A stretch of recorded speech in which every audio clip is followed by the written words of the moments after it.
इरफान और मकबूल दो दोस्त थे। मकबूल की चिकन बेचने की दुकान थी और इरफान फिलहाल के लिए बेरोजगार था।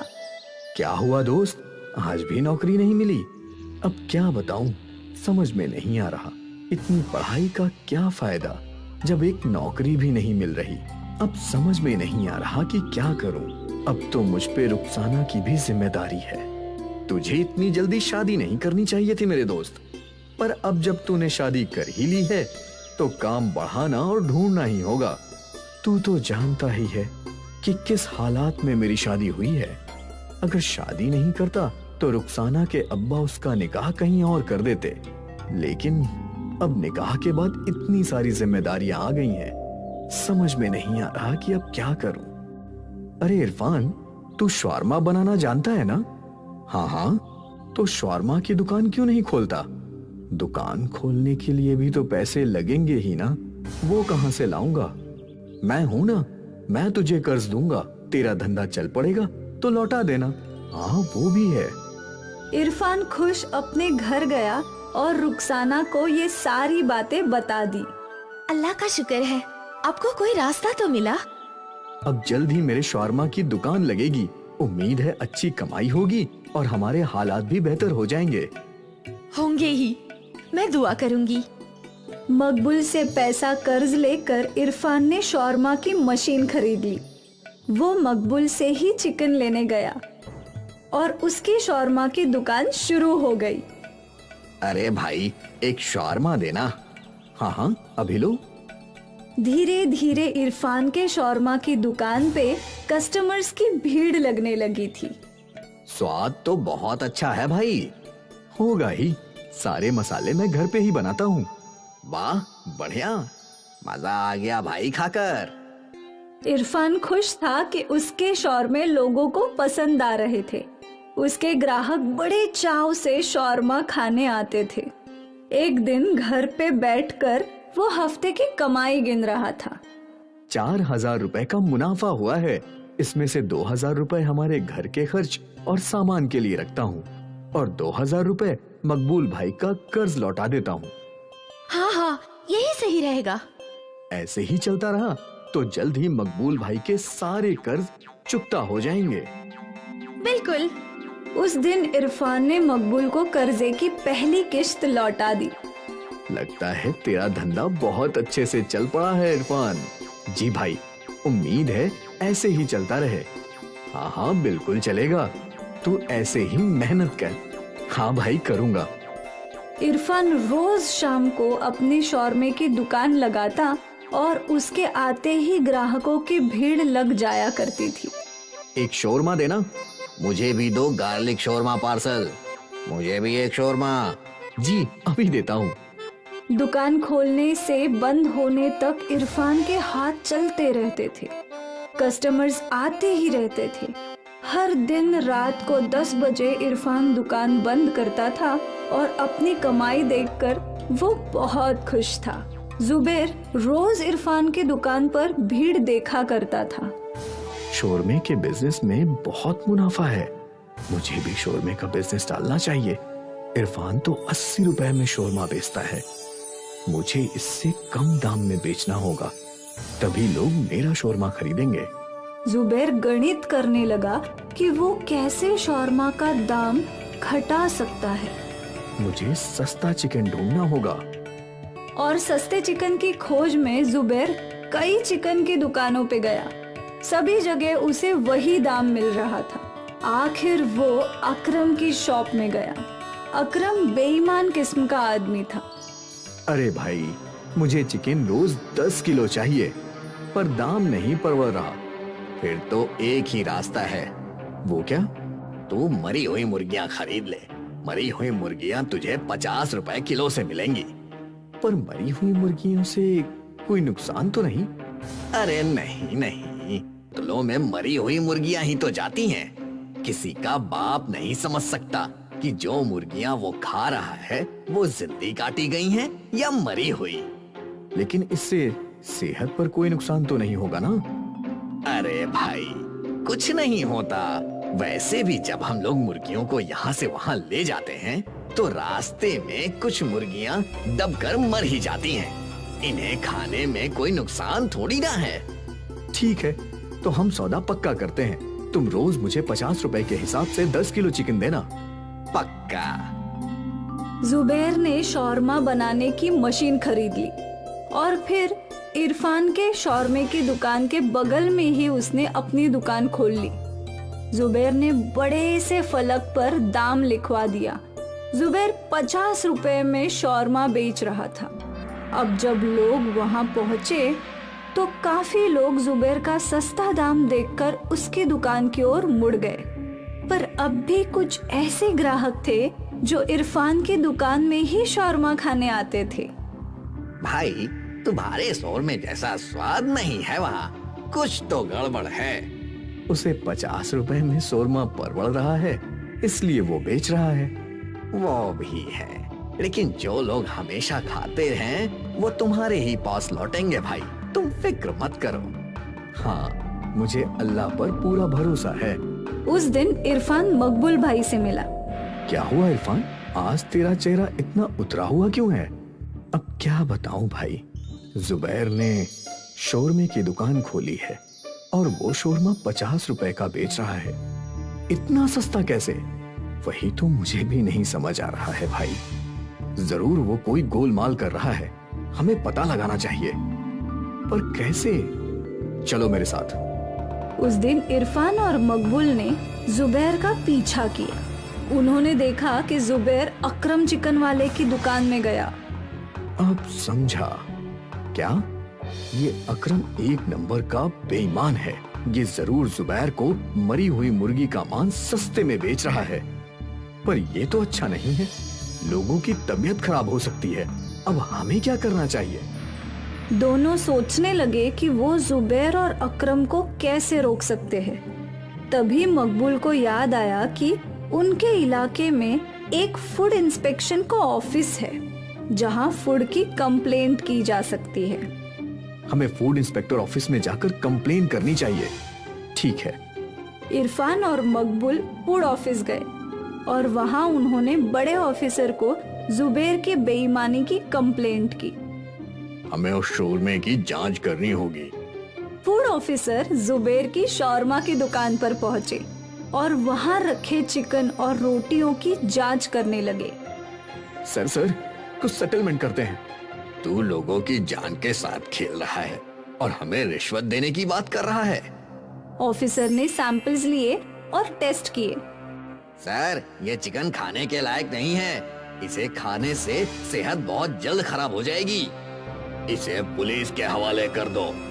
पुलिस ने जुबैर को गिरफ्तार कर लिया और फिर अकरम को भी गिरफ्तार कर लिया। सभी को जुबैर की बेईमानी का पता चल गया और एक बार फिर ईमानदार इरफान की दुकान पर कस्टमर्स लौट आए। इरफान की मुश्किल हल हो गई थी और लालची शौरमा वाले जुबैर को उसके किए की सजा मिल गई। हमेशा याद रखिए, हर वो चीज जो सस्ती होती है वो अच्छी नहीं होती है। शौकत मियाँ की बिरयानी की दुकान थी। लोग बड़े चाव से उनकी बिरयानी खाया करते थे। वाह शौकत भाई, क्या जायका है। शुक्रिया शुक्रिया। बिरयानी का स्वाद अच्छा था, इसलिए उनकी आमदनी बहुत अच्छी होती थी। शौकत मियाँ हर महीने 20,000 रुपए अपनी अम्मी के हाथ में रख देते थे। बेटा, अब जब तुम्हारी कमाई भी ठीक ठाक हो रही है, मैं सोच रही हूँ कि तुम्हारा निकाह करवा दूँ। वैसे भी कब तक मैं अकेले घर का और पूरे परिवार का कारोबार संभालूंगी। तुम्हारे निकाह के बाद तो नदीम का भी निकाह होगा। अरे अम्मी, मैं तो अभी भी बच्चा हूँ। आप पहले भाईजान का ही निकाह करवाओ। ठीक है अम्मी, आपको जो लड़की पसंद हो वो मुझे मंजूर है। ये हुई ना बात। तुमसे मुझे यही उम्मीद थी शौकत। शौकत की अम्मी ने उसके लिए एक लड़की ढूंढ ली। सना पढ़ी लिखी थी और खाना भी जायकेदार बनाती थी। कुछ महीनों बाद शौकत और सना का निकाह हो गया और फिर सना ने घर के सारे काम संभाल लिए। बेटा, तुम्हारे हाथों के खाने का जायका ही अलग है। हाँ भाभी, पर बिरयानी में भाईजान का कोई हाथ नहीं पकड़ सकता। हाँ वो तो है। अब वो तो तब पता चलेगा जब मैं उनके हाथों की बिरयानी खाऊंगी। भाईजान, आज सबके लिए बिरयानी ले आना। ठीक है, ले आऊंगा। शौकत की बिरयानी मशहूर थी। जब भी वो बिरयानी बनाया करता था, बिरयानी की खुशबू आसपास फैल जाती थी और लोग खींचे चले आते थे। अरे भाई, बिरयानी तैयार है क्या? नहीं भाईजान, 10 मिनट और लगेगा। ठीक है, मैं यहीं खड़ा हूँ। ग्राहक तो शौकत की बिरयानी का इंतजार किया करते थे। यहाँ तक सब कुछ अच्छा चल रहा था। फिर शौकत के बगल में ही एक नया बिरयानी का दुकान खुला, अमजद का। अमजद पुराना खानसमा था। अमजद की बिरयानी भी स्वादिष्ट थी और उसकी भी खुशबू आसपास फैल जाती थी। शौकत 100 रुपए में बिरयानी बेचता था, इसलिए अमजद 80 रुपए में बेचने लगा। ये अमजद मियाँ तो मेरा बैठे बिठाए धंधा खा रहे हैं। मुझे कुछ तो करना ही होगा। मैं भी दाम गिरा देता हूँ। शौकत ने भी बिरयानी का दाम घटाकर 80 रुपए कर दिया। रोज तो इसी दुकान से बिरयानी खाते हैं, चल आज उस नई दुकान से खाते हैं। ठीक है। कई ग्राहक बस नया स्वाद चखने के लिए अमजद की दुकान में जाने लगे, पर अमजद के हाथों में अलग ही जादू था। एक बार जो उसकी बिरयानी खाता, वो उसी की दुकान में वापस आया करता था। कल जो बिरयानी खाई थी ना, आज भी वही खाएंगे। हाँ बिल्कुल, उस बिरयानी को भूल ही नहीं सकता। धीरे धीरे शौकत के ग्राहक कम होते जा रहे थे। शायद ये बस कुछ ही दिनों की बात है। अमजद की दुकान नई है, इसलिए लोग वहाँ बिरयानी का स्वाद चख रहे हैं। कुछ दिनों बाद मेरे ग्राहक लौट आएंगे। शौकत ने अपने आप को ये बात समझाने की कोशिश की, पर धंधे में नुकसान उसे सताए जा रहा था। अब घर पर भी वो अक्सर चिंता में रहा करता था। क्या हुआ शौकत, तू इतना परेशान क्यों है? अब क्या बताऊं अम्मी, मेरी दुकान के बगल एक और बिरयानी की दुकान खुल गई है। धीरे धीरे मेरे सारे ग्राहक वहीं जा रहे हैं। ऐसे चलता रहा तो एक दिन मुझे दुकान बंद करने की नौबत आ सकती है। ऐसा कुछ नहीं होगा बेटा, अल्लाह मालिक है। हो सकता है ये बस कुछ ही दिनों की बात हो। मैं भी यही उम्मीद कर रहा हूँ अम्मी। शौकत परेशान था और ये बात पूरे परिवार को बुरी लग रही थी। उस रात सना ने शौकत से पूरा माजरा पूछा। तो अगर दाम करने की वजह से ग्राहक दूसरी दुकान में जा रहे हैं, तो क्यों ना हम भी दाम कम कर देखें? हम कैसे दाम कर पाएंगे बेगम? बिरयानी की एक प्लेट बनाने में लागत ही 50 रुपए की है और हम 80 रुपए में बेच रहे हैं। मतलब बस 30 रुपए का मुनाफा है। अगर ये भी कम कर दिया तो घर का खर्चा कैसे चलेगा? तो क्या हम बिरयानी बनाने के लिए इस्तेमाल होने वाली चीजें सस्ती नहीं खरीद सकते? बिरयानी में सबसे महंगा चावल है। लगभग बासमती चावल कैसे सस्ते मिल सकते हैं? अब मैं बासमती चावल को सादे चावल के साथ बदल तो नहीं सकता ना? अगर हम बासमती चावल को किसी और चीज के साथ बदले तो? मतलब मैगी की बहुत सारी जायकेदार चीजें बनती हैं। अगर हम मैगी की बिरयानी बनाए तो हमारी लागत भी कम हो जाएगी। मैगी बिरयानी? ये पहली बार सुना है। आजकल अलग चीज ही बिकती है, एक बार कोशिश करके तो देखते हैं। ठीक है, वैसे भी अभी कुछ चल नहीं रहा है तो वही कर लेते हैं। अगले दिन शौकत ने रोजाना की तरह बिरयानी बनाई और इस बार उसने बासमती चावल के बदले मैगी डाले। मैगी की बिरयानी जल्दी बन गई और उसकी लागत भी कम थी, इसलिए शौकत ने दाम भी 50 रुपए कर दिए। बाहर बड़ा सा बोर्ड लगा दिया, मैगी बिरयानी 50 रुपए। ये मैगी बिरयानी क्या होता है? मैगी पता है और बिरयानी भी पता है, पर मैगी बिरयानी आज तक नहीं खाई। चल आज वही खाते हैं। हाँ। मैगी बिरयानी का नाम पढ़कर कई ग्राहक उसकी बिरयानी खाने पहुँचे। वाह वाह, बहुत अच्छी है। ऐसी मैगी बिरयानी मैंने कभी नहीं खाई। वो इसलिए क्योंकि ये मैगी नहीं, मैगी बिरयानी है। वाह भाई, ऐसा स्वाद कहीं नहीं चखा। शुक्रिया शुक्रिया। लोग शौकत की बिरयानी को बहुत पसंद कर रहे थे। उस दिन शौकत की दुकान पर ग्राहकों की भीड़ लगने लगी। भाई मैगी की बिरयानी तो चावल की बिरयानी से भी लाजवाब है। आज से हम रोज मैगी बिरयानी ही खाएंगे। शौकत खुशी खुशी घर गया और उसने ये खुशी की बात अपनी बेगम को बताई और वो भी खुश थी। उस महीने शौकत की बहुत अच्छी कमाई हुई। महीने के अंत में शौकत ने अपनी अम्मी को 40,000 रुपए दिए। इतना? हाँ अम्मी, सना की मैगी बिरयानी का आइडिया काम कर गया। दुगनी कमाई होने लगी है। एक बार फिर शौकत खुश रहने लगा। उसकी मुश्किलें हल हो गई क्योंकि उसकी आमदनी बढ़ने लगी। मैगी बिरयानी मशहूर हो गई। अंजू और सागर का परिवार दिल्ली के पास गोपालपुर नाम के गांव में रहता था। उसकी माँ स्कूल में आया की नौकरी करती थी और पिता बीमार होने की वजह से घर पे ही रहते थे। अंजू रिमोट दे, मैं फाइट देख रहा था, तू बीच में कहां से आ गई? पापा देखना जरा, मैं पानी पीने गया और इसने रिमोट ले लिया। पापा ये 2 घंटे से फाइट देख रहा है, मैं रिमोट नहीं दूंगी। तेरा सड़ा हुआ और बोरिंग नाटक रोजाना आता है, एक दिन नहीं देखेगी तो क्या हो जाएगा? आपस में लड़ो नहीं बच्चों, एक एक करके अपना अपना प्रोग्राम देख लो। तुम दोनों ने आज फिर लड़ाई शुरू कर दी। मम्मी आज आप बहुत जल्दी आ गई, क्या स्कूल आज भी बंद है?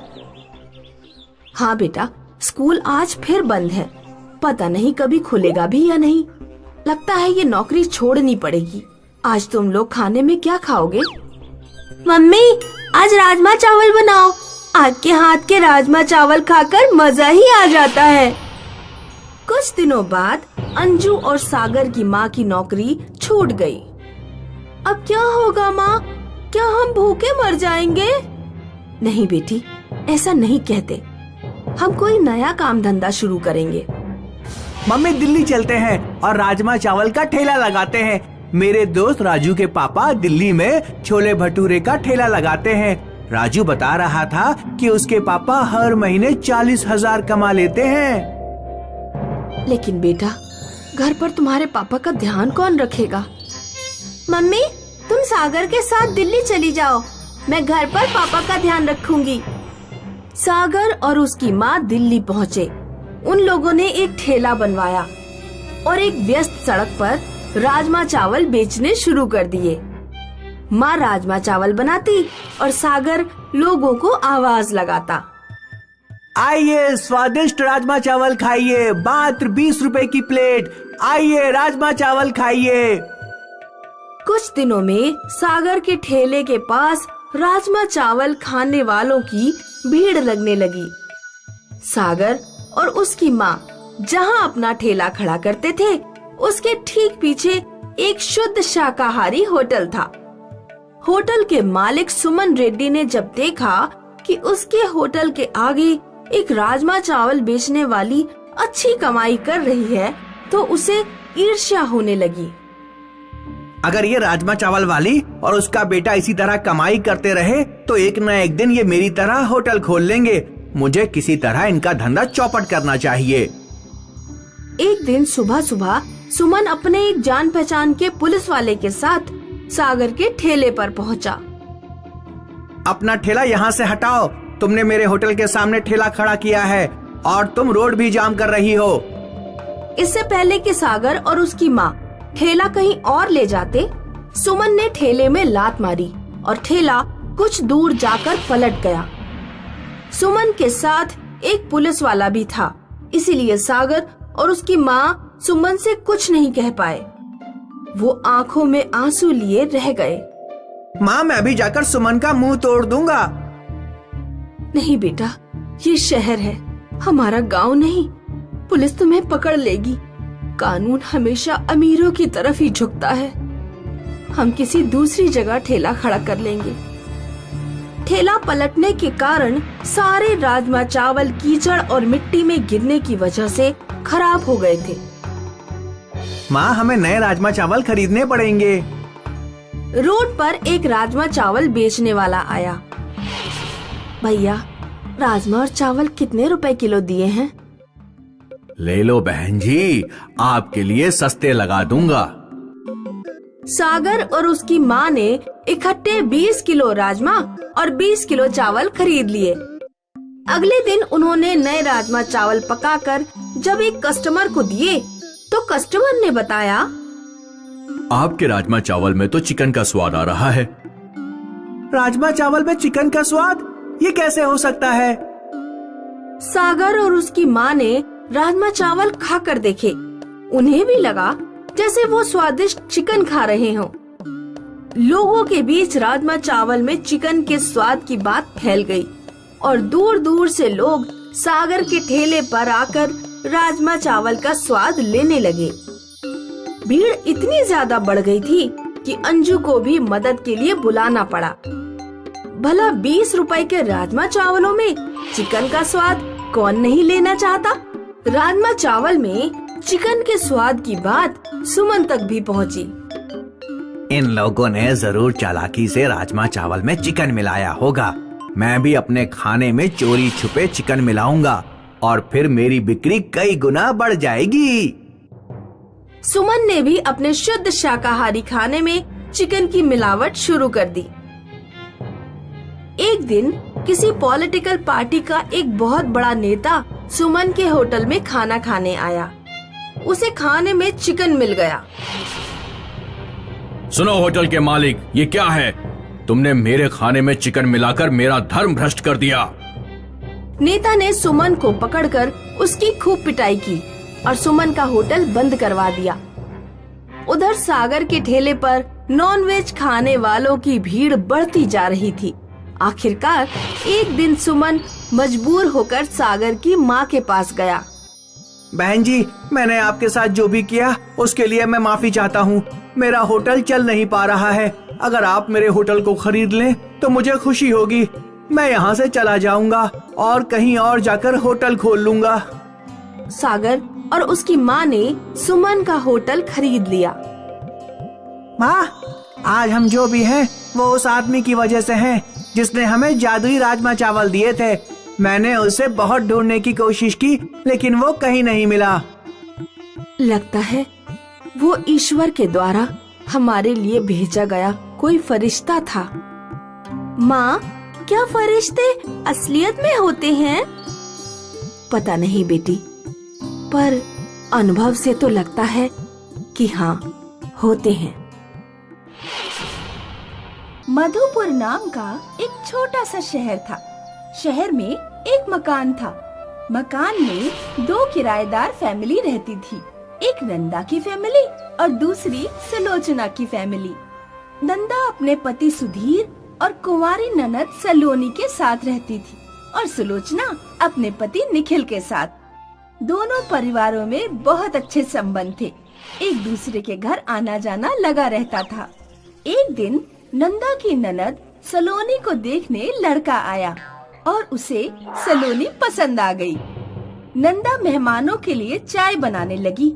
चाय में चीनी डालने गई तो चीनी खत्म हो गई थी। हाय दया, चीनी खत्म। चाय को देर हुई तो महारानी के ससुराल वाले नाराज हो जाएंगे, रिश्ता टूट जाएगा। फिर वो महारानी, नहीं, सुलो भाभी के घर से मांग के लाती हूँ। नंदा पिछले दरवाजे से सुलोचना के घर आती है और उससे चीनी मांगती है। चीनी तो हमारे घर नहीं है। क्या? शुभ शुभ बोलो भाभी, चाय नहीं पिलाई तो महारानी के ससुराल वाले नाराज हो जाएंगे, रिश्ता तोड़ देंगे और महारानी मेरे सर पर बैठकर नाचने लगेंगी। ननद है ना, सहना पड़ता है। ऐसी बात है तो हमारा चम्मच ले जाओ।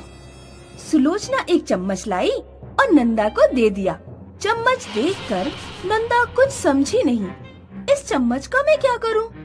किसी को बताना नहीं, ये जादुई चम्मच है। रसोई की किसी भी चीज का नाम लेकर बस इसे बर्तन में 2 बार घुमाओ तो वो चीज चम्मच से गिर जाती है। क्या कह रही हो भाभी? फिर झंझट ही खत्म। थैंक यू भाभी। एक बात कान खोल के सुन लो, चम्मच 2 बार ही घुमाना, ज्यादा घुमाया तो मांगी हुई चीज जहर बन जाती है। हाय दैया, मैं ध्यान रखूंगी, चलती हूँ। नंदा घर आई और चीनी का नाम लेकर चम्मच 2 बार घुमाया तो मैजिक हो गया। चाय के बर्तन में चीनी गिरने लगी। अरे वाह, ये तो कमाल की चीज है।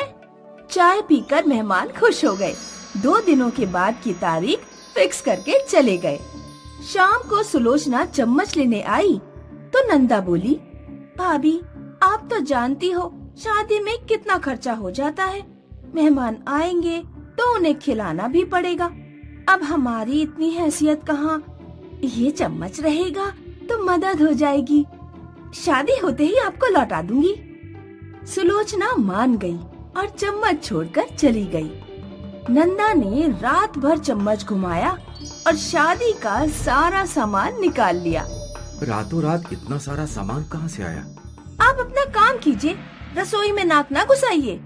2 दिन बाद सलोनी की शादी हो गई और सलोनी मायके चली गई। सुलोचना दोबारा चम्मच लेने आई तो नंदा की नीयत खराब हो गई। चम्मच तो मैं आपको जरूर दूंगी, लेकिन कल आपको निखिल जी के साथ चाय पीने आना होगा।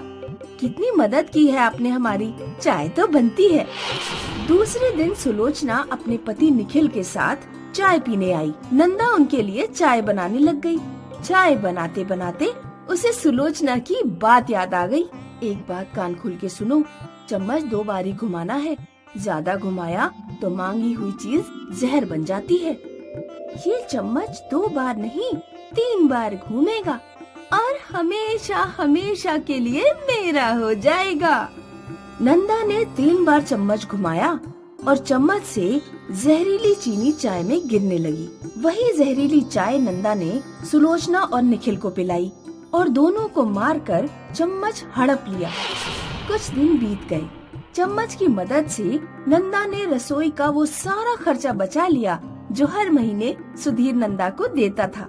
उसी बचे हुए पैसों से नंदा ने कामवाली रख ली और दिन भर महारानी की तरह आराम फरमाने लगी। एक दिन नंदा बुरी तरह से बीमार हो गई, हिल भी न सकती थी। बिस्तर पर लेटे लेटे उसे चाय की तलब लगी तो उसने कामवाली से चाय बनाने को कहा, लेकिन चीनी तो खत्म हो गई है। हे भगवान, लगता है तुम्हें चम्मच का राज बताना ही पड़ेगा। कौन सा चम्मच? वो जो आपने बिस्तर के नीचे छिपाया है, उसका क्या राज? नंदा ने बिस्तर के नीचे से चम्मच निकालकर कहा, किसी को बताना मत, ये जादुई चम्मच है। रसोई की किसी भी चीज का नाम लेकर इसे बर्तन में 2 बार घुमाओ तो वो चीज बर्तन में गिर जाती है। खाना तुम्हें ही बनाना है, बस इसीलिए बता रही हूँ। ये ले, इससे चाय बना। काम वाली नंदा की बात सुनकर चौंक गई और चम्मच लेकर जाने लगी तो नंदा ने उसे चेतावनी दी, और सुनो, 2 बार ही घुमाना, तीसरी बार घुमाएगी तो चाय में चीनी नहीं जहर गिर जाएगा। काम वाली किचन में आई, उसने चीनी का नाम लिया और चम्मच 2 बार घुमाया तो चम्मच से चीनी चाय में गिरने लगी। देखते ही काम वाली की नीयत बिगड़ गई। अगर ये चम्मच मेरा हो जाए तो काम करने की जरूरत ही क्या है। अब ये चम्मच 3 बार घूमेगा और हमेशा हमेशा के लिए मेरा हो जाएगा। काम वाली ने 3 बार चम्मच घुमाया और नंदा की चाय में जहर गिर गया। वो चाय पीकर नंदा तड़पने लगी। तुमने चम्मच 3 बार घुमाया ना? सच बोल। अब ये चम्मच मेरा है। Tata, bye bye. थोड़ी ही देर में नंदा तड़पती हुई मर गई और काम वाली चम्मच लेकर भाग गई। एक गांव में संपत नाम का 20 वर्षीय युवक रहा करता था। संपत एक अनाथ था जो गांव के चौधरी के ढाबे पर खाना बनाने का काम किया करता था। जल्दी जल्दी हाथ चलाओ संपत, ग्राहक टेबल पर खाली बैठे हुए हैं। आज मैं दाल मखनी की अलग रेसिपी बना रहा हूं चौधरी जी, देखिएगा आज की दाल खाकर ग्राहक उंगलियां चाटते रह जाएंगे। अरे उंगलियां चाटने की बात बाद में देखना, पहले जाकर उन्हें भोजन देकर आओ। बस चौधरी जी कुछ देर और रुक जाइए, अभी 5 मिनट में मैं सारे ग्राहकों को भोजन लगाता हूं। चौधरी रसोई घर से बाहर चला गया। कुछ देर बाद संपत ने ग्राहकों को भोजन लगा दिया। संपत के हाथ की बनी हुई दाल मखनी सभी ग्राहकों को बहुत पसंद आई। उन्हीं ग्राहकों में अर्जुन चौधरी के पास आकर बोला, आज की दाल मखनी का कोई जवाब नहीं है चौधरी साहब, पेट तो भर गया लेकिन मन नहीं भरा। अब मैं क्या कर सकता हूं अर्जुन, मेरे ढाबे का खाना ही इतना अच्छा बनता है कि लोगों का पेट तो भर जाता है लेकिन मन नहीं भरता। मेरी पत्नी बहुत अच्छा खाना बनाती है। ये कैसी बातें कर रहे हैं चौधरी साहब? आपकी पत्नी तो बस आपके बगल में बैठी हुई पैसे गिनती रहती है, भोजन तो अपने गांव का संपत बनाता है। उसकी तारीफ करने में क्या आपका हलक कड़वा हो जाता है क्या? इतना कहकर अर्जुन वहां से चला गया। चौधरी क्रोधित होकर अपनी पत्नी रुक्मणी की ओर देखकर बोला, देख रही हो तुम, कितनी बार कहा है तुमसे कि तुम भी रसोई घर में संपत का हाथ बटा लिया करो। मैं एक बार में एक काम कर सकती हूँ। मैं या तो पैसे गिन सकती हूँ या फिर रसोई घर में कुर्सी पर बैठ सकती हूँ। तुम बिल्कुल मूर्ख की मूर्ख ही रहोगी। जरा सोचो, कल को यह संपत हमारा ढाबा छोड़कर चला गया तो क्या होगा? लोगों को इसके हाथ के बने हुए भोजन का स्वाद लग गया है, इसीलिए मैं लोगों को बताता हूं कि यह भोजन उसने नहीं बल्कि तुमने बनाया है, लेकिन तुम मेरी बात को समझते ही नहीं। आप बिल्कुल सही बोल रहे हैं, ये विचार तो मेरे मन में आया ही नहीं। कल से मैं भी संपत के बगल में कुर्सी लगाकर बैठी रहूंगी। अगले दिन संपत जब ढाबे पर आया तभी चौधरी संपत की ओर देखकर बोला, संपत, आज से मेरी पत्नी भी तुम्हारे साथ रसोई घर में रहेगी। चौधरी साहब, मालकिन को क्यों परेशान कर रहे हैं? मैं हूं ना भोजन बनाने के लिए। जितना बोला है उतना करो, इससे ज्यादा नहीं। ठीक है चौधरी साहब, जैसी आपकी मर्जी। रुक्मणी उस दिन के बाद संपत के साथ रसोई घर में बैठने लगी। कुछ दिनों बाद चौधरी ने सभी ग्राहकों को विश्वास दिला दिया कि जो भोजन उसके ढाबे में दिया जाता है वो भोजन उसकी पत्नी रुक्मणी बनाती है। एक दिन संपत काम पर जाने के लिए अपने घर से बाहर निकला ही था कि तभी वहां पर चौधरी आ गया। चौधरी साहब आप? मैं तो ढाबे पर ही आ रहा था। मैं तुम्हें यहां पर यह बताने आया हूं कि अब तुम्हें मेरे ढाबे पर काम करने की कोई जरूरत नहीं है। ये कैसी बातें कर रहे हैं आप चौधरी साहब? जहां तक मैं जानता हूं मैं तो बहुत मेहनत से खाना बनाता हूं और मैंने आपको कभी शिकायत का मौका भी नहीं दिया। मुझे इस बात से कोई फर्क नहीं पड़ता संपत, तुम्हारी वजह से मेरे ढाबे का नाम बदनाम होता जा रहा था। ये कैसी बातें कर रहे हैं आप चौधरी साहब? जहां तक मुझे याद है, जब से मैं ढाबे पर काम कर रहा हूं तब से तो आपका ढाबा पहले से ज्यादा चलने लगा है। हाँ, ज्यादा चलने लगा है, लेकिन सिर्फ तुम्हारे नाम पर। अगर मैं कुछ दिन तक तुम्हें और काम पर रखता तो शायद मेरे ढाबे का नाम चौधरी ढाबा से बदलकर संपत ढाबा हो जाता। ऐसा मत कीजिए चौधरी साहब, मैं एक अनाथ हूं और मुझे इसके अलावा और कोई काम नहीं आता।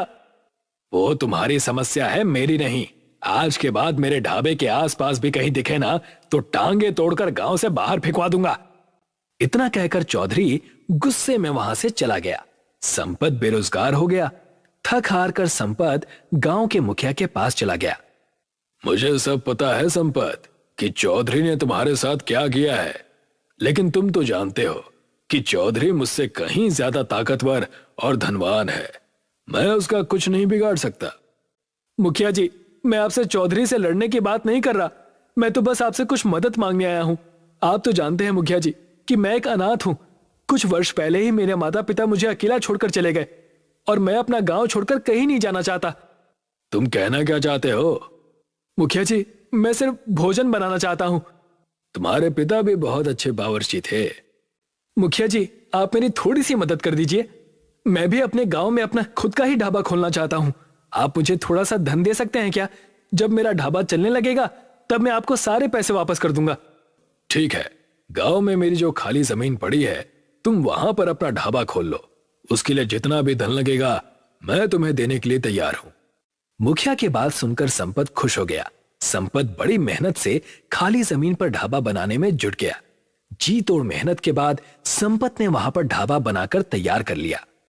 कुछ दिनों के बाद संपत के ढाबे पर ग्राहक आने लगे और यही बात चौधरी को परेशान करने लगी। जिस बात का मुझे डर था वही हुआ रुक्मणी। उस नालायक ने अपना ढाबा गांव में खोल दिया है। अब ग्राहक मेरे ढाबे पर कम उसके ढाबे पर ज्यादा आते हैं। आपके अंदर तो लोमड़ी के जैसी बुद्धि है। उस बुद्धि का इस्तेमाल करिए और उसका ढाबा बंद करवा दीजिए। तुम बिल्कुल सही कह रही हो। मुझे अपनी लोमड़ी जैसी बुद्धि से कोई योजना तो सोचनी ही पड़ेगी। चौधरी ने बड़ी चालाकी से एक ग्राहक को अपनी बातों में ले लिया। वो ग्राहक संपत के ढाबे पर चुपके से भोजन में चौधरी की लाई हुई दवाई फेंक आया। उस दिन जिसने भी संपत के ढाबे का खाना खाया उसका पेट खराब हो गया। अगले दिन संपत के ढाबे के सामने गांव के लोगों की भीड़ लग गई। एक व्यक्ति क्रोधित होता हुआ संपत से बोला, तुम्हारा ढाबा क्या चलने लगा? तुम अपनी औकात भूल गए? ये कैसी बातें कर रहे हैं? मैंने क्या किया है? क्या किया है? अरे कल मैंने तुम्हारे ढाबे पर दाल खाई थी, तब से मेरा पेट खराब है। और यहां पर जितने भी लोग खड़े हुए हैं उन सब का पेट खराब है। उन सबके जिम्मेदार तुम हो। तुमने जरूर भोजन में कुछ ना कुछ मिलाया है। आपको गलतफहमी हुई है, मैंने भोजन में कुछ भी नहीं मिलाया। आज के बाद हम में से कोई भी तुम्हारे ढाबे पर खाना खाने नहीं आएगा। अपना भोजन बनाकर स्वयं ही खा लेना। इतना कहकर वो व्यक्ति वहां से चला गया और संपत आंखों में आंसू लिया हुआ अपने ढाबे पर बैठ गया। संपत फिर से बेरोजगार हो गया। कुछ दिनों के बाद संपत के ढाबे पर मुखिया आकर बोला, संपत, तुमने मुझसे जो पैसे लिए थे वो मुझे कब लौटाओगे? मुखिया जी, आप तो जानते हैं कि मेरे ढाबे पर कोई ग्राहक ही नहीं आ रहा। वो सब मुझे नहीं पता संपत, मुझे मेरे पैसे चाहिए, वो भी ब्याज सहित। मुखिया की बात सुनकर संपत बुरी तरह से चौंक गया। हमारे बीच ब्याज की तो कहीं बात ही नहीं हुई थी। मैंने कहा था तुम सुन नहीं पाए होगे। परसों तक अगर मुझे मेरे पैसे ब्याज सहित वापस नहीं मिले तो मैं तुम्हारा मकान भी तुमसे छीन लूंगा और उसे बेचकर अपने पैसे की भरपाई करूंगा। ऐसा मत कीजिए मुखिया जी, मैं अनाथ हूं। आप अगर मुझसे मेरा घर ही छीन लेंगे तो फिर मैं कहां जाऊंगा? तुम्हें 2 दिन का समय देता हूं। इतना कहकर मुखिया वहां से चला गया। 2 दिन बाद मुखिया ने संपत को धक्के देकर घर से बाहर निकाल दिया और उसका ढाबा भी तोड़ दिया। संपत आंखों में आंसू लिया हुआ एक हाईवे के घने पेड़ के नीचे बैठकर अपने किस्मत पर रोने लगा। संपत को रोते हुए सुबह से शाम हो गई।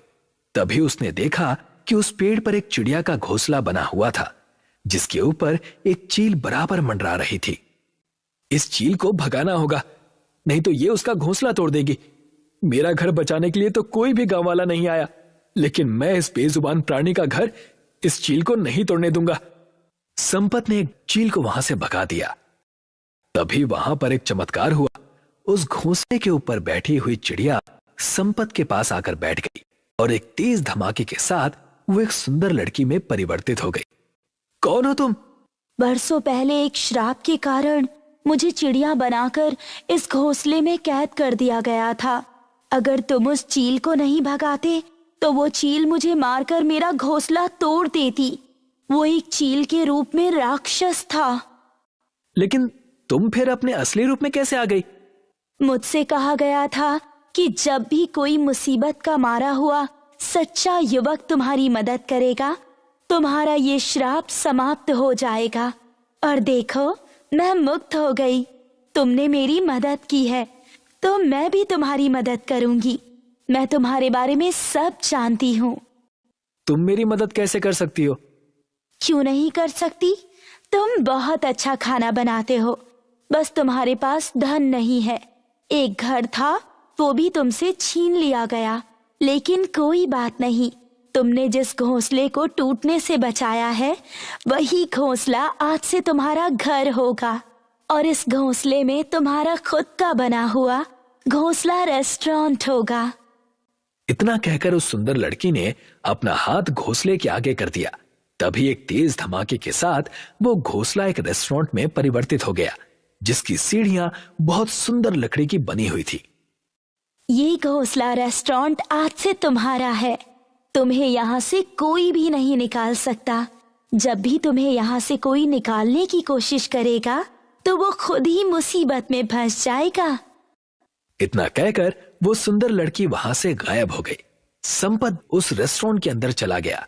उसने देखा कि रेस्टोरेंट अंदर से किसी 5 स्टार होटल जैसा था, जहां पर एक से एक महंगी टेबल रखी हुई थी और एक 5 स्टार होटल की ही तरह हर सुख सुविधा वहां पर मौजूद थी।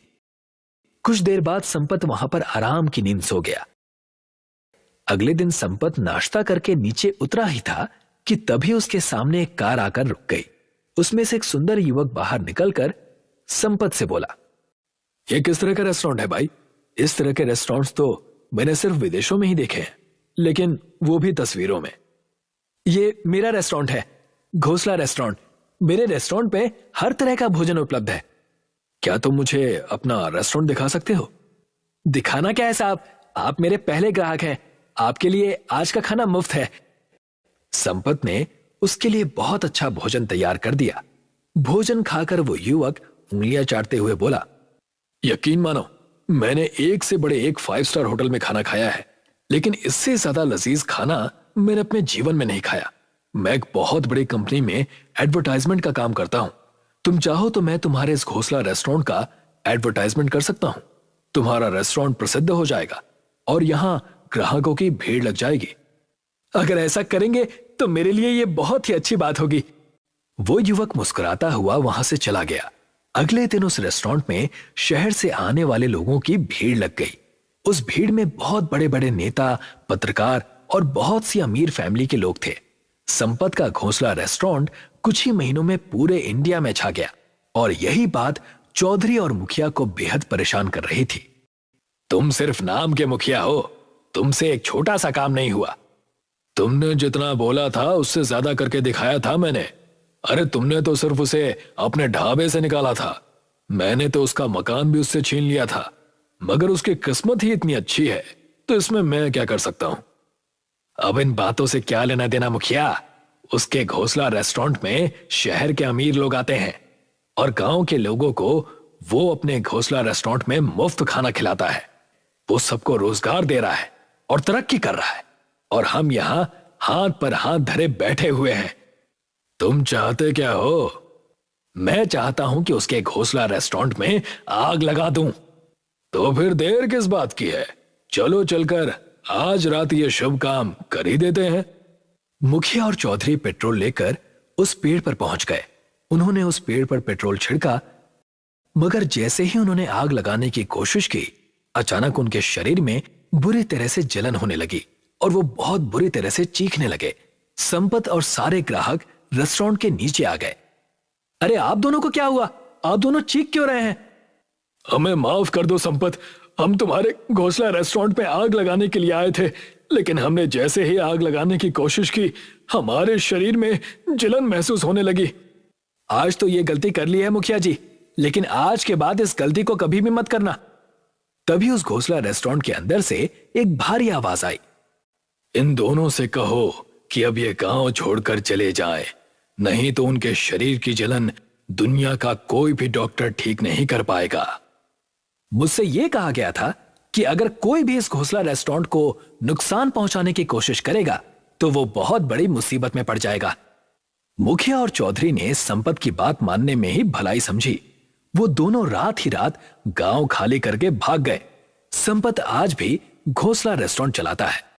कुआं गांव के सभी लोग एक बड़े से कुएं के अंदर रहते थे। असल में इन सभी का घर ही इस कुएं के अंदर था और ये लोग कभी भी इस बड़े कुएं से बाहर नहीं आ सकते थे।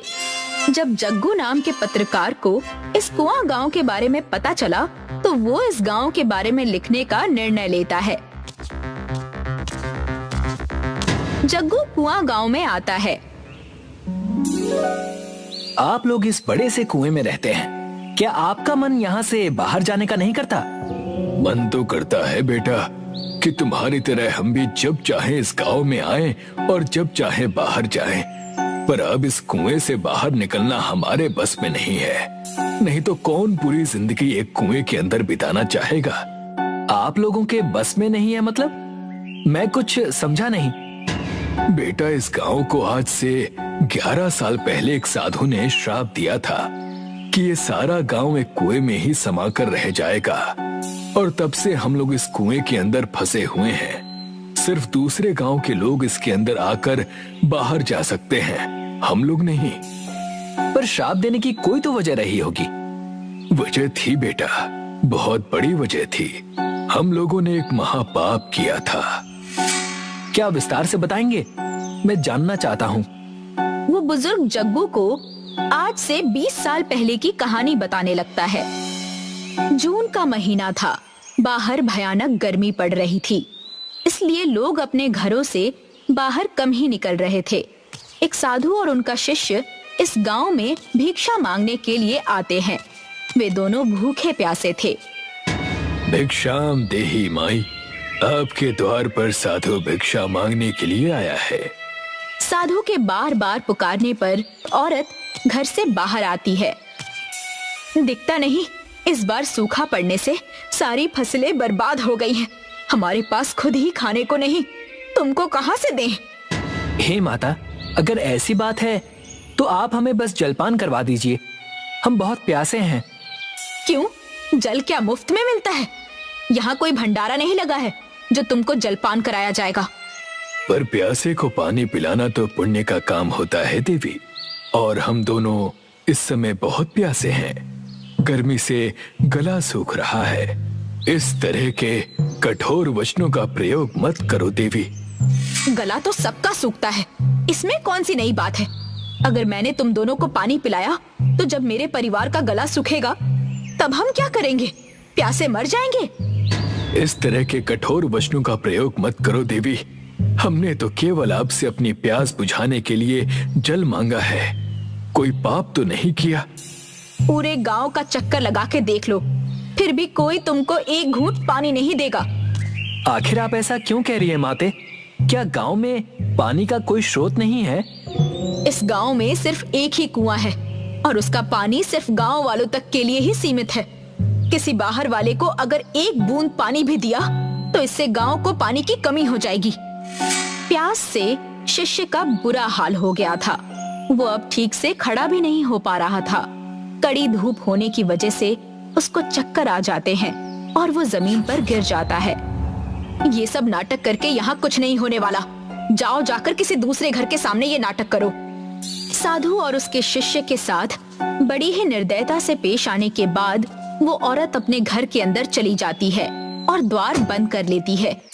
हिम्मत मत हारो शिष्य, हम दूसरे द्वार पर जाकर निवेदन करेंगे।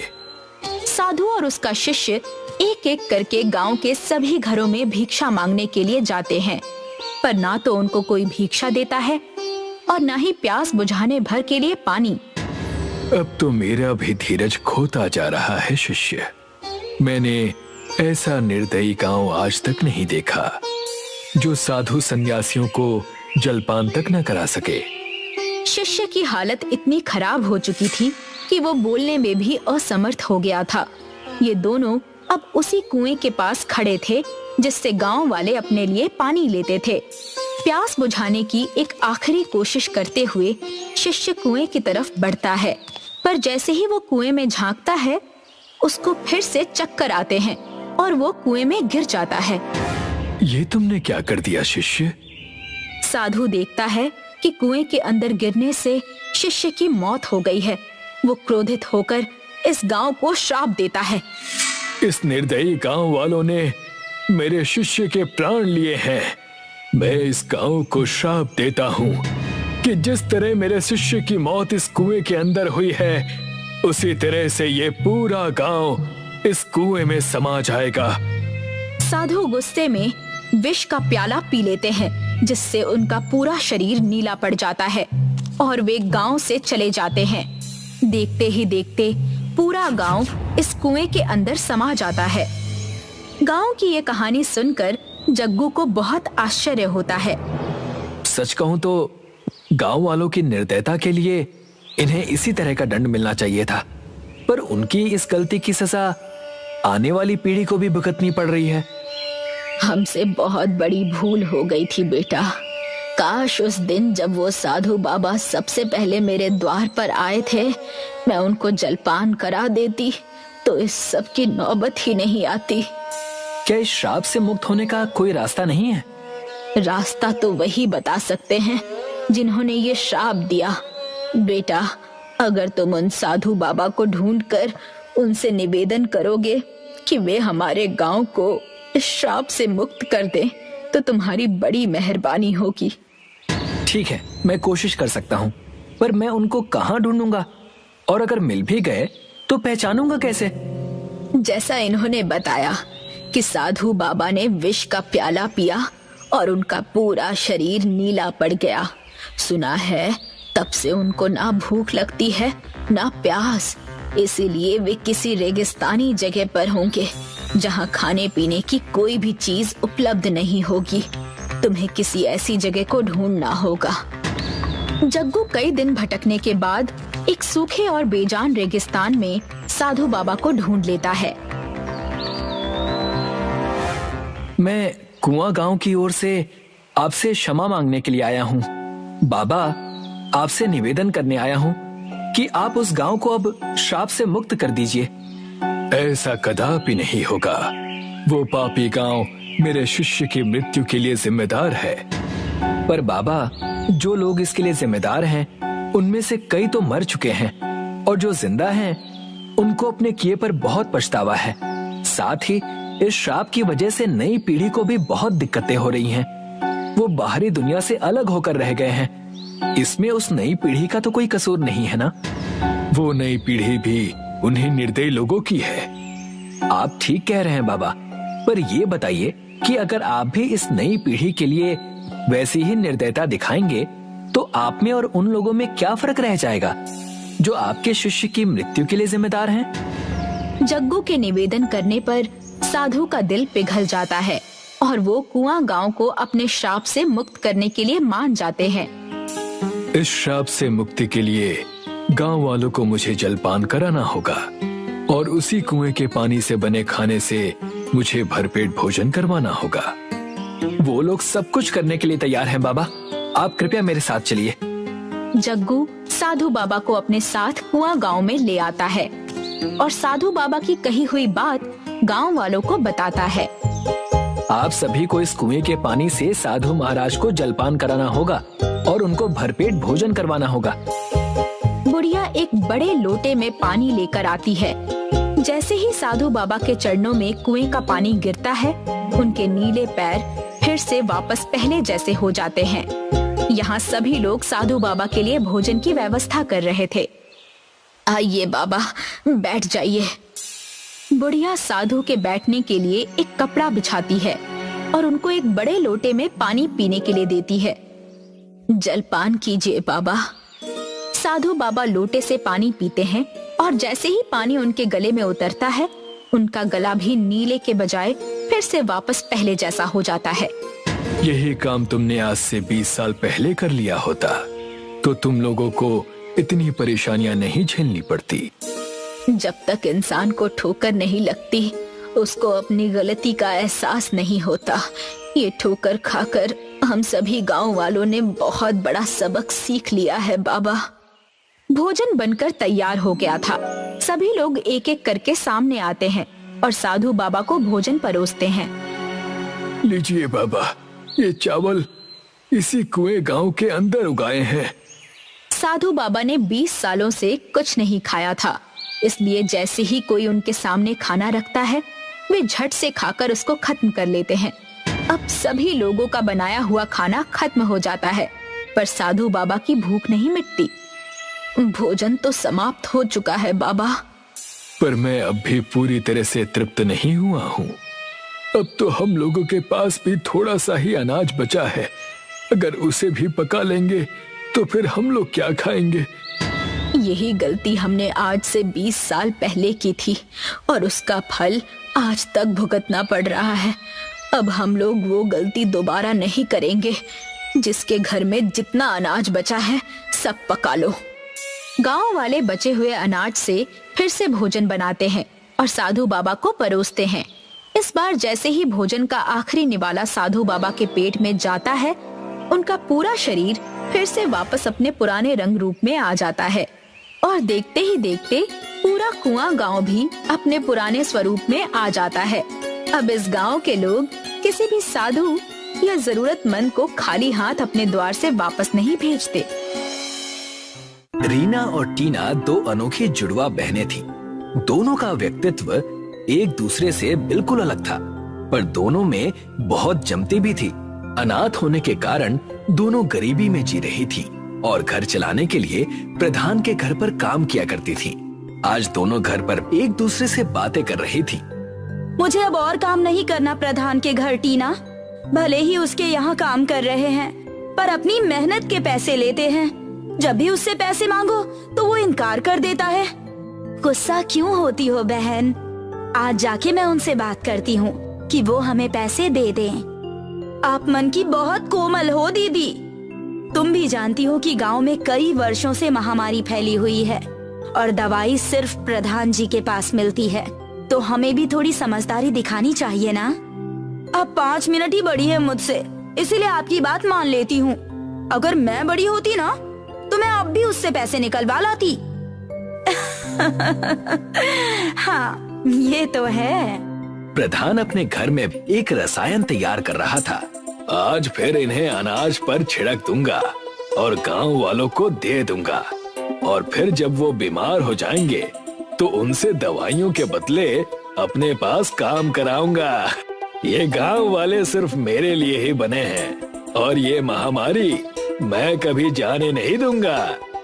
रसायन तैयार हो चुका था और प्रधान खेतों की तरफ इसे छिड़कने निकल जाता है।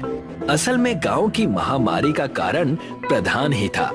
जिस तरह से वो खेतों में अभी इस रसायन को छिड़क रहा है, बिल्कुल उसी तरह पिछले 2 सालों से प्रधान के इस छिड़काव ने पूरे गांव को महामारी से ग्रसित कर दिया था और फिर दवाइयों के बदले वो गांव वालों से उनके खेत ले लेता था। कभी भी ये गांव आगे नहीं बढ़ पाएगा, अगर बढ़ूंगा तो सिर्फ मैं। प्रधान वहां से घर चला गया और अगले दिन टीना और रीना सुबह सुबह उसके घर काम करने आ गईं। काम खत्म करते ही वो दोनों प्रधान के पास गईं पैसों की बात करने। प्रधान जी, वो पैसों को लेके जरा चर्चा करनी थी। टीना, मैंने कहा था ना कि पैसे मैं इस महीने नहीं दे सकता, क्योंकि वो मुझे गांव के लोगों के लिए दवाइयाँ बनाने में इस्तेमाल करनी है। मैं सारे पैसे अगले महीने दे दूंगा। और हमें जो पैसों की जरूरत है उसका क्या? तो क्या तुम गांव से बढ़कर हो क्या? बेकार के तर्क मत दीजिए प्रधान जी। गांव से बड़े नहीं हैं, पर गांव का हिस्सा जरूर हैं। और हम दोनों को खाने का अभाव हो जाएगा तो क्या आप उसकी जिम्मेदारी लेंगे? अब तक मैं प्यार से बातें कर रहा था, पर अब सुनो, मैं तुम्हें तब तक एक फूटी कौड़ी नहीं दूंगा जब तक गांव वालों के लिए मैं दवाइयाँ न बना लूं। प्रधान जी, आप बस हमें इस महीने के पैसे दे दीजिए। हम बहुत ही कठिन परिस्थिति में हैं प्रधान जी। ठीक है टीना, तुम्हें पैसे दे देता हूँ, लेकिन कल से यहाँ आने की जरूरत नहीं है। आना भी किसे है? प्रधान टीना के हाथों में पैसे दे देता है और दोनों वहाँ से घर लौट आते हैं। टीना बहुत चिंता में थी। अपनी बहन के चेहरे पर चिंता देखकर रीना ने उससे पूछा, क्या बात है, इतनी चिंता में क्यों बैठी हो दीदी? तुम अभी समझ नहीं पा रही हो रीना। अगर कभी हमें दिक्कत हुई तो दवाई तक नहीं मिलेगी और काम न होने के कारण पैसों का अभाव पहले से ज्यादा है, तो हम कहीं और काम कर लेंगे ना। कहीं और? गांव में अधिकतर व्यापार प्रधान जी के हाथों में ही है और हमारा बैर भी उनसे ही हुआ है। और कोई ऐसा भी नहीं है गांव में जिनके घर पर हमें काम मिल सके। हाँ दीदी, सब के सब इस रोग से ग्रसित रहते हैं और प्रधान जी के आभार से दबे हुए रहते हैं। मैं ये नहीं कह रही हूँ कि तुमने गलत किया है, पर अब हमें आगे क्या करना है ये तो सोचना होगा ना। रीना ये बात सुनकर दुखी हो गई कि उसके हट के कारण दोनों बहनों को अब कठिनाइयां झेलनी पड़ेंगी। देखते ही देखते 1 महीना बीत गया और दोनों बहनों का पैसा पूरी तरह से समाप्त हो गया। घर में राशन अब तिल मात्र भी नहीं बचा। आखिरी भोजन बचा था जो रीना ने टीना को लेकर परोसा। तुमने खाना खा लिया? मैंने तो पहले ही खा लिया दीदी, जब आप काम ढूंढने के लिए निकली थी। अच्छा, अब आप इसे खा लीजिए। और मैंने थोड़ा ज्यादा खा लिया, इसीलिए कम ही बचा है दीदी। अरे पगली, तू और खा लेती तो भी कोई दिक्कत नहीं होती, लेकिन अब कल से हमें क्या करना है ये सोचना पड़ेगा।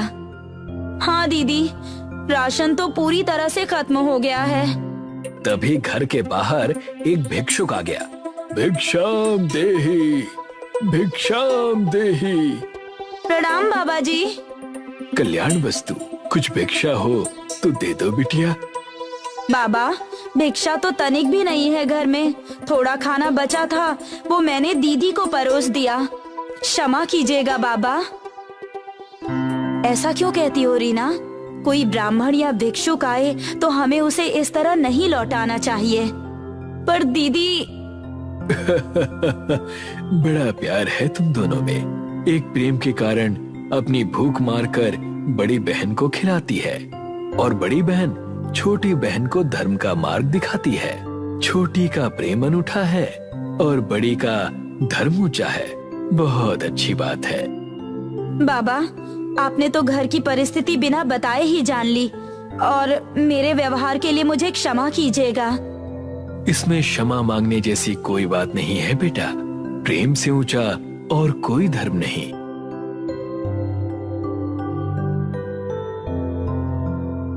भिक्षुक भोजन समाप्त करने के बाद उठकर टीना और रीना से कहता है, मैं तुम दोनों की सेवा भाव से बहुत प्रसन्न हूँ। मांगो, क्या मांगती हो?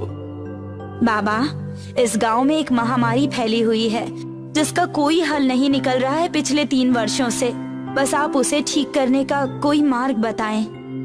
वो भिक्षुक कुछ सोचकर मुस्कुराते हैं और कहते हैं, अगर ऐसी बात है तो मैं तुम दोनों जुड़वा बहनों को एक ढाबा देता हूँ। तुम दोनों इसमें जो भी खाना बनाओगे वो लोगों के रोग को हर लेगा और उनकी सेहत में वृद्धि लाएगा। लेकिन क्या बाबा? ये तभी हो पाएगा जब कोई साफ मन से और दया भाव को समझने वाला उस खाने को बनाएगा। अगर कोई पाखंडी उसका प्रयोग करेगा तो उसकी सारी समृद्धि नष्ट हो जाएगी। हम आपकी बात का ध्यान रखेंगे बाबा। तभी जहाँ उन दोनों की कुटिया थी उसके सामने ही एक ढाबा प्रकट हो गया और वो भिक्षुक मुस्कुराते हुए वहाँ से चले गए। चलो दीदी, अब हम इस ढाबे में काम शुरू करते हैं और लोगों का रोग खत्म कर देते हैं। हाँ, अब तुम्हें और मुझे अभाव में नहीं जीना पड़ेगा। दोनों बहनें अपने ढाबे में काम शुरू कर देती हैं और कुछ ही देर में पकवान बन जाते हैं। ढाबे को देखकर मालती और अमृता वहाँ आ जाती हैं। अरे टीना, क्या बात है? ये ढाबा कहाँ से उगाया? हाँ, मानो कोई जादू हो गया हो।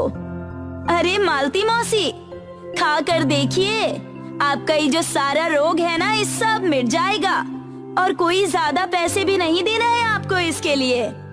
हाँ, 2 समय का खाना यहीं से ले जाइएगा।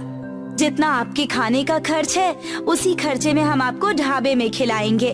अच्छा, क्या सही में? लाओ, तब खिला दो हमें भी। टीना और रीना ने उनके खाने के लिए वहाँ 2 प्लेट लगा दिए। जैसे ही उन्होंने खाना खत्म किया, मानो उनके शरीर के सारे रोग ठीक हो गए और दोनों को एक नई ऊर्जा का एहसास हुआ। ये तो चमत्कार से कम नहीं है बिटिया। पूरा गांव रोग से ग्रसित है। हमें और खाना दे दो घर ले जाने के लिए बिटिया। हम पैसे कल दे देंगे। जी मौसी, आपके पास जब हो तब पैसे दे जाइएगा। आप बस घर की सेहत पर ध्यान दीजिए और पैसे आप कभी भी देकर जाइएगा। 1 महीना बीत चुका था। अमृता और कुछ गांव के लोग ढाबे के बाहर खाने के लिए लाइन में खड़े थे कि तभी प्रधान हाथ में कुछ कागज लेकर वहां आया। क्या बात है रीना और टीना, बहुत ठिठोली हो रही है। अब इससे भी आपको दिक्कत है क्या? रीना, शांत हो जाओ। अरे बेटिया, रीना को क्यों रोकती हो? सही तो कह रही है ये। सुना है सबकी सेहत ठीक होने लगी है, तभी पलटकर इतने जवाब निकल रहे हैं। प्रधान, तुम दवाइयों के बदले हम सब से अपने खेतों में काम भी तो करवाते थे। हाँ मौसी, इनके कहने के हिसाब से तो लगता है जैसे कि इन्होंने पूरा गांव ही खरीद कर रखा हो और गांव के सब लोग इनके गुलाम हो। आप सब थोड़ा शांत हो जाइए। हमें रोग ठीक होने के कारण खुश होना चाहिए। आप लोग इस दिशा में सोचिए और आपस में झगड़ा करना बंद कर दीजिए। अभी के अभी तुम सबके मुंह पर ताला लगाता हूँ। ये कागज देखो। प्रधान टीना और रीना को वो कागज दिखाता है। क्या बात है बिटिया? ये दोनों क्या बताएंगी, मैं बताता हूँ। इनके पिता ने गुजरने से पहले मुझसे उधार लिया था और उधार ना चुका पाने के कारण ये जमीन अब मेरी होती है। मैंने इनकी गरीबी देखकर कुछ कहा नहीं, पर अब ये जमीन मुझे वापस चाहिए।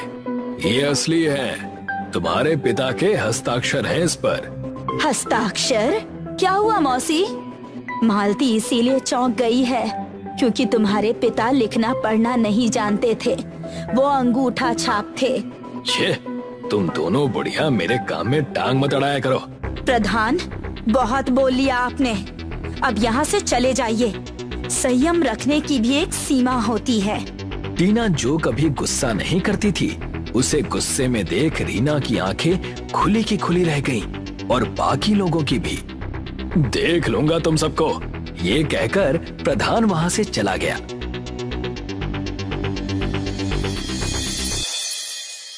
कई दिन बीत चुके थे और रात की चांदनी धरती को प्रकाशित कर रही थी। प्रधान ढाबे के पास मुंह ढके हुए आया था और वही रसायन का डिब्बा लेकर ढाबे में घुस गया। अब इन अनाजों पर भी मैं ये रसायन छिड़क दूंगा ताकि जो यहाँ खाए उसे रोग लग जाए। फिर देखता हूँ कि कितनी आवाज निकलती है इन गांव वालों की। प्रधान ढाबे के अनाज पर रसायन छिड़क देता है।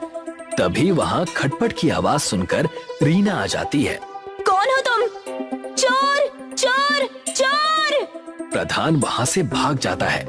टीना रीना की आवाज सुनकर वहाँ आ जाती है। क्या बात है रीना, क्या हुआ?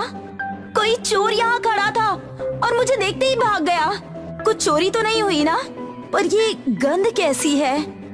दोनों अनाजों को देखते हैं तो उसमें से रसायन की गंध आ रही होती है। दोनों ने अगली सुबह मालती और अमृता को ये दिखाने के लिए बुलाया। क्या बात है टीना, ये अनाज देखिए मौसी, इस पर रसायन छिड़का गया है और गांव के रोग की वजह भी यही रसायन है। पर ये तुम्हें कैसे पता? वो बात ऐसी है मौसी जी की। टीना ने बाबा के वरदान के बारे में सारी बातें बताई और उसने बताया कि अब वो सारे रोगों को समझ सकती है और उनका निवारण कर सकती है। अच्छा, तो ये बात है, पर ये किया किसने है? ये जानने के लिए आप सबको मेरी योजना को मानना होगा। कुछ देर के बाद वहाँ प्रधान आ जाता है। ढाबे में बैठे सभी लोगों का पेट दर्द कर रहा होता है और प्रधान ये देखकर कहता है, देखा इन बहनों का साथ देने का नतीजा। मुझे तो पहले से ही पता था कि ये कोई रोग का निवारण नहीं है। इस रोग की दवाइयाँ बस मेरे पास हैं। प्रधान, कुछ दवाइयाँ दे दो, बहुत दर्द हो रहा है। लो दवाइयाँ। लगता है बहुत तैयारी में आए हो प्रधान जी। आपको कैसे पता कि यहाँ दवाइयों की जरूरत लगेगी? वो मैं तो बस यूं ही साथ लेकर घूमता हूँ, ना जाने कब काम आ जाए तो काम आ गई। तो वो जो चिंटू लेकर आ रहा है वो क्या है? चिंटू नाम का बच्चा वही रसायन का डिब्बा लेकर आया था जो कल प्रधान छिड़क रहा था। कुछ ध्यान आया? पर मुझे लगा कि तुमने मुझे देखा नहीं। अब मेरा शक सच में बदल गया, यानी कल जो चोर घर में घुस आया था वो आप थे। रीना ने रात में जो डब्बा देखा था, मैंने बस उसी की तरह दिखने वाले डब्बे का बंदोबस्त किया और आप खुद ही फंस गए। इतने सालों से आपने हमें यूं ही रोगग्रस्त किया और दवाइयाँ देकर महान बनते रहे। निकल जाओ इस गांव से। प्रधान वहाँ से भाग निकला। इस घटना के बाद गांव में कभी रोग के कारण किसी को दिक्कत नहीं हुई और जादुई ढाबा चल पड़ा। योगी एक फॉरेस्ट ऑफिसर था। उसकी पोस्टिंग तमिलनाडु के नेलागोंडा जंगलों में हुई थी और इन्हीं जंगलों में लाल चंदन के झाड़ भी पाए जाते थे। मेरे यहाँ रहते हुए कोई भी लाल चंदन के पेड़ों की चोरी नहीं कर सकता है। जी सर, पर वो वर्धा राजन हर बार कोई नया रास्ता ढूंढ लेता है लाल चंदन के पेड़ों को चुराने का। अब मैं आ गया हूँ ना, अब वो इस जंगल से एक भी लाल चंदन का पेड़ चुरा नहीं पाएगा। अब से मैं खुद डे एंड नाइट पेट्रोलिंग करूंगा। और वैसे भी चेक पोस्ट पे जिस ऑफिसर की ड्यूटी है, मुकेश, वो भी बहुत ईमानदार है। मुझे उससे बात करनी होगी। ठीक है सर। चलो चेक पोस्ट से चलते हैं। हवालदार फॉरेस्ट ऑफिसर योगी को चेक पोस्ट पार ले आया। Hello sir, good morning. बहुत नाम सुना है सर आपका, आज पहली बार देख रहा हूँ। थैंक यू, मैंने भी तुम्हारी ईमानदारी के किस्से सुने हैं। Thank you sir. हमें गाड़ियों की जांच और बढ़ानी होगी। अब भी लाल चंदन की तस्करी हो रही है। ऐसे ही चलता रहा तो लाल चंदन देखना भी मुश्किल हो जाएगा मुकेश।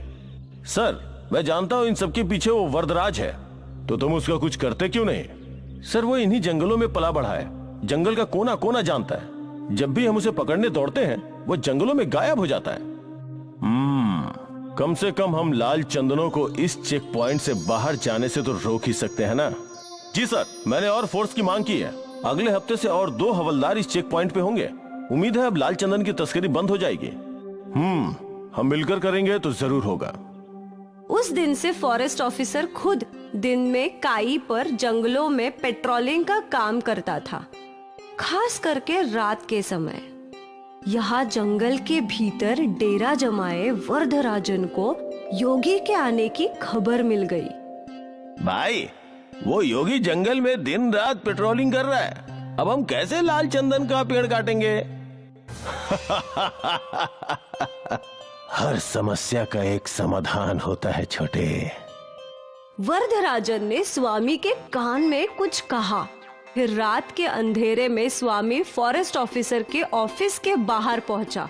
वो किसी का इंतजार कर रहा था। कुछ देर बाद गार्ड वहां पहुंचा।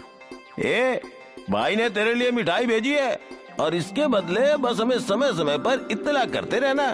तुझे हर हफ्ते अपनी मिठाई मिल जाएगी। वाह, भाई को शुक्रिया बोलना। हाँ ठीक है। स्वामी खुशी खुशी अपने अड्डे पर लौटा और वरदराजन को सब कुछ बता दिया। अब देखते हैं वो फॉरेस्ट ऑफिसर अपना क्या बिगाड़ता है। हाँ भाई। उस रात से वरदराजन और उसके आदमियों ने लाल चंदन के पेड़ों को काटना शुरू कर दिया और यहाँ गार्ड मैसेज करके वरदराजन को फॉरेस्ट ऑफिसर की लोकेशन बताया करता था। जिस समय फॉरेस्ट ऑफिसर दक्षिण की दिशा में जाता तो वरदराजन के आदमी उत्तर की दिशा में लाल चंदन के पेड़ काट रहे थे, और जिस समय योगी उत्तर की दिशा में पेट्रोलिंग करता वो दक्षिण की दिशा में पेड़ काटने लगे। ये सिलसिला कई दिनों तक चलता रहा। एक दिन की बात है, उत्तर की दिशा से वरदराजन के लड़के लाल चंदन का पेड़ काटकर निकल गए थे। फिर जब योगी वहां पहुंचा तो उसका ध्यान उस ताजे कटे हुए पेड़ के तने पर गया। ऐसा लग रहा है कि ये पेड़ आज ही कटा है, पर मैं इतने देर से पेट्रोलिंग कर रहा हूँ तो कैसे कोई मेरे आंख के नीचे से ये लाल चंदन का पेड़ काट सकता है? जरूर कुछ गड़बड़ है। योगी ने कुछ नहीं कहा और जीप में बैठकर दक्षिण की दिशा में चलने लगा। जब वो यहाँ पहुँचा तो यहाँ भी उसने ताजे कटे हुए पेड़ों के तने दिखे। ये तना भी आज ही कटा हुआ है, मतलब अब भी वरदराजन लाल चंदन के पेड़ों की चोरी कर रहा है। मुझे ये सब जल्द ही रोकना होगा। गाड़ी चेक पोस्ट पर लो। योगी जीप में बैठ गया और गार्ड ने गाड़ी चेक पोस्ट की ओर ले ली। क्या हुआ सर, आप बहुत टेंशन में लग रहे हैं। मुझे तुमसे अकेले में बात करनी है। जी सर, आइए ना, अंदर बैठकर बात करते हैं। चेक पोस्ट की छोटी चौकी में बस फॉरेस्ट ऑफिसर योगी और इंस्पेक्टर मुकेश थे। बोलिए सर, यहाँ हमारी बातें कोई नहीं सुन सकता। मुकेश, अब भी जंगल में लाल चंदन के पेड़ कट रहे हैं। क्या यहाँ से कोई बड़ी गाड़ी गुजरी है? नहीं सर, अभी तक तो नहीं, पर कल ये ट्रक आएंगे जंगल में रोड बनाने के लिए रेत लेकर। फिर जरूर लाल चंदन उसी में जाएगा। कल मैं किसी भी हालत में उस ट्रक को इस चेक पोस्ट से बाहर जाने नहीं दूंगा। हाँ, और मैं उस वरदराजन को पकड़ कर रहूंगा। ठीक है सर। यहाँ जंगल में वरदराजन अपने अड्डे पे योजना बना रहा था। कल रेत वाली गाड़ी सारे लाल चंदन के झाड़ भरकर बाहर ले जाना है ना? नहीं। अब तक तो उस फॉरेस्ट ऑफिसर को सब कुछ पता चल गया होगा। वो कल चेक पोस्ट पर हम सबका इंतजार करेगा। तो अब हम क्या करेंगे? कैसे इन लाल चंदनों को इस जंगल से बाहर निकालेंगे भाई? वरदराजन ने अपनी योजना बना ली थी। अगली सुबह रेती की गाड़ी जंगल के अंदर आई। इंस्पेक्टर मुकेश ने फॉरेस्ट ऑफिसर योगी को कॉल करके ये बात बता दी। सर, ट्रक आ गए हैं, आप भी आ जाइए। ठीक है। वो ट्रक कंस्ट्रक्शन साइट पे पहुंचा। यहाँ ट्रक ने सारी रेत अनलोड की और फिर वरदराजन और उसके आदमियों ने उसमें एक लाल चंदन के पेड़ के तने को लोड कर दिया। यहाँ फॉरेस्ट ऑफिसर और गार्ड जीप में निकले, पर उनके रास्ते में कई और पेड़ गिरे हुए थे। सर, घूम के जाना होगा। ये सब उस वरदराजन ने ही किया होगा। जल्दी चलो, आज उसे पकड़ कर ही रहेंगे। वरदराजन वहाँ से निकल गया। अब जब फॉरेस्ट ऑफिसर योगी वहां पहुंचा तो ट्रक भी वहां से निकल चुका था। चेक पोस्ट के पास ले लो। योगी ने इंस्पेक्टर मुकेश को कॉल लगाया। मुकेश, वो लोग निकल चुके हैं, अब तुम्हें ही उन्हें रोकना होगा। जी साहब। इंस्पेक्टर मुकेश अपने सारे आदमियों के साथ चेक पोस्ट पर खड़ा हो गया। ट्रक धीरे धीरे चेक पोस्ट की ओर बढ़ने लगा। चेक पोस्ट पर मुकेश और सारे पुलिस वाले बंदूक तान कर खड़े थे। ड्राइवर ने पुलिस वालों को देखा और उसने गाड़ी रोक दी और पीछे से फॉरेस्ट ऑफिसर ने अपनी जीप लगा दी। ट्रक को चारों ओर से घेर लिया था। हवलदार, चेक करो ट्रक में क्या है। हवलदार ट्रक के अंदर चढ़ा। सर, यहाँ लाल चंदन तो है, पर एक ही है। क्या? इंस्पेक्टर ने भी ट्रक में चढ़कर जांच की तो वहाँ बस एक ही लाल चंदन का पेड़ था। सर, आप यहाँ आइए। अब फॉरेस्ट ऑफिसर योगी भी ट्रक में चढ़ गए। वो भी ये सब देखकर हैरान था। उस वरदराजन ने इस बार भी हमारे साथ धोखा किया। और यहाँ वरदराजन अपने सारे लोगों के साथ और लाल चंदन के पेड़ों के साथ नदी के रास्ते से लाल चंदन के पेड़ जंगल से बाहर निकाल रहा था। मुझे कोई रोक नहीं सकता। लाल चंदन सिर्फ मेरा है।